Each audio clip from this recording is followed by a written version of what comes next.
राधे राधे। जय श्री कृष्ण, जय शिव शंकर। मैं आपको बताने जा रही हूँ शिवरात्रि की व्रत कथा। गुरुद्रोह नामक एक पापी निषाद नित्य वन में जाकर जीव हत्या और चोरी आदि दुष्कर्म करता था। एक बार शिवरात्रि के दिन वह अपनी गर्भवती स्त्री के साथ भोजन की खोज में निकला, परंतु संयोगवश उसके हाथ कुछ न लगा। निराश होकर वह एक सरोवर के पास एक बेल के वृक्ष की आड़ में छुपकर इस आशा से बैठ गया कि जल पीने आए पशु को मारकर अपनी क्षुधा तृप्ति करेगा। संयोगवश रात्रि के प्रथम पहर में एक मृगी जल पीने आई तो भील ने अपने धनुष पर बाण चढ़ाया। उसके ऐसा करते ही उस बेल के वृक्ष से जो जल और बेलपत्र वहाँ वृक्ष के नीचे स्थित शिव जी के ज्योतिर्लिंग पर गिरे तो उससे शिव जी का पूजन हो गया। मृगी ने आर्तवाणी में निषाद से कहा कि तुम मुझे थोड़ी देर के लिए जाने दो, मैं अपने बच्चों की व्यवस्था करके लौट आऊंगी। मृगी के शपथ पूर्वक विश्वास दिलाने पर निषाद ने उसे जाने दिया और उसकी प्रतीक्षा में एक पहर का जागरण हो गया। दूसरे पहर में के आरंभ में उस मृगी को ढूंढती हुई उसकी बहन उस सरोवर पर आ गई। निषाद ने मृगी पर सरसंधान करने की ठानी तो बाण के वृक्ष के टकराते ही जल और बेलपत्र वृक्ष के अंतः स्थित ज्योतिर्लिंग पर गिरे और इससे उसकी पूजा हो गई। इस मृगी को जब निषाद मारने लगा तो उसने भी आतुर वाणी में समय की मांग और लौट आने का विश्वास पूर्वक वचन दिया। निषाद ने उसे भी अनुमति दे दी और उसकी प्रतीक्षा में उसके द्वितीय पहर का जागरण हो गया। तीसरे पहर मृगी को ढूंढता हुआ हष्ट पुष्ट मृग वहां आ पहुंचा। निषाद की उस पर बाण छोड़ने की चेष्टा में पुनः वृक्ष हिलने से ज्योतिर्लिंग पर जल और बेलपत्र गिर पड़े और इस प्रकार के तीसरे पहर का पूजन हो गया। मृग ने भी कातर वाणी में निषाद से बच्चों की व्यवस्था के लिए समय देने की मांग की और अपने लौट आने की सौगंध खाकर विश्वास दिलाया। उसकी प्रतीक्षा में निषाद का तृतीय पहर का जागरण हो गया। घर पहुंचने पर तीनों ने एक दूसरे को अपनी एक जैसी कहानी सुनाई तो मृग ने मृगियों को बच्चों के लालन पालन का दायित्व सौंप स्वयं निषाद के पास जाने की सोची। मृगियों ने वैधव्य को असहृदय दुख बताते हुए स्वयं भी साथ चलने का आग्रह किया। इधर बच्चे भी माता पिता के पीछे चलते हुए पहुंच गए। चतुर्थ पहर में ज्योति निषाद ने धनुष पर बाण चढ़ाया।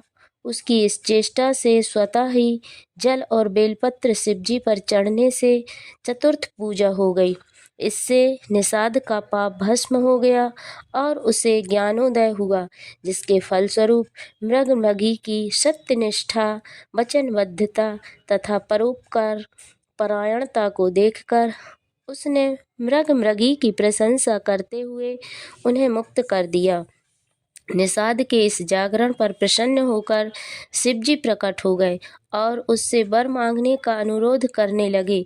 उसे निषाद ने शिवजी की स्तुति करके लोक कल्याण के लिए उससे वहां स्थिर रहने का वरदान मांगा, जिसे शिवजी ने तथास्तु कह दिया। तब से अर्वदाचल पर्वत पर शिवजी व्याघ्रेश्वर नाम से स्थित हुए।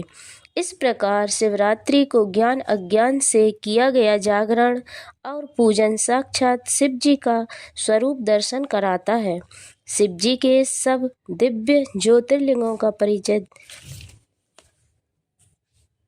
देने के उपरांत सूत जी ने ऋषियों से कहा कि ब्रह्मा विष्णु और देवता तो धर्म अर्थ काम त्रिवर्ग के ही दाता हैं। मोक्ष के प्रदाता तो एकमात्र ज्ञान स्वरूप अविनाशी साक्षी ज्ञानगम्य तथा स्वयं अद्वैत महादेव जी हैं। वे हो चारों सालोक्य सारूप्य तथा त्रिध्य प्रकार की मुक्ति से प्रदाता है। शिव जी को सृष्टि के आदि में निर्गुण परमात्मा से सगुण शिव जी बताकर आविर्भूत हुए हैं। त्रिगुणातीत शिव जी में और सगुण रुद्र में सगुण और आभूषण के समान आकार भेद को छोड़कर और कोई भेद नहीं। शिव जी ही ब्रह्मा विष्णु आदि देवों के सहायक हैं। सभी देवों के को लय शिव जी ही में ही होता है और आत्मकल्याण इच्छुक सभी मनुष्य तथा देवता उसी शिव का ही पूजन भजन करते हैं। शिव जी ही काल में महाकाल तथा सभी कार्यों के आदि कारण और नियंत हैं। वे शिव जी की सृष्टि रचना करते हैं और उसमें लिप्त नहीं होते। जिस प्रकार जल में अग्नि तेज की परछाई का मान होता है परंतु वह वास्तव में उसमें प्रविष्ट नहीं है, इसी प्रकार शिव सृष्टि में लिप्त नहीं है। जैसे अग्नि प्रत्येक काष्ठ देख सकता है वैसे ही सृष्टि के अणु प्रत्याणु में व्याप्त शिव जी को साधक ही देख पाता है। वैसे समुद्र मृत्तिका और स्वर्ण उपविभेद में से अनेक हैं। जिस प्रकार एक ही सूर्य जल में अनेक दिखाई देता है उसी प्रकार एक ही शिव भ्रांति से अनेक भासते हैं। भ्रांति नाश होते ही अभय बुद्धि हो जाती है। अहंकार से मुक्त निर्मल और बुद्धिमान जीव शिव के प्रसाद से शिवत्व को प्राप्त होता है। यह सारा उपर्युक्त विवरण प्रस्तुत करने के उपरांत सूत जी बोले, पुण्य परमात्मा ऋषियों, यह परम पवित्र दिव्य एवं गुप्त ज्ञान साक्षात शिव जी ने विष्णु को, विष्णु ने ब्रह्मा को, ब्रह्मा ने सनकादियों को, सनकादियों ने नारद को, नारद ने व्यास जी को और व्यास जी ने सूत जी को और मैंने आपको सुनाया है। इसके श्रवण मनन से कुछ दुर्लभ नहीं रहता। सभी ऋषियाँ सिद्धियाँ प्राप्त हो जाती हैं। बोलिए शंकर भगवान की जय।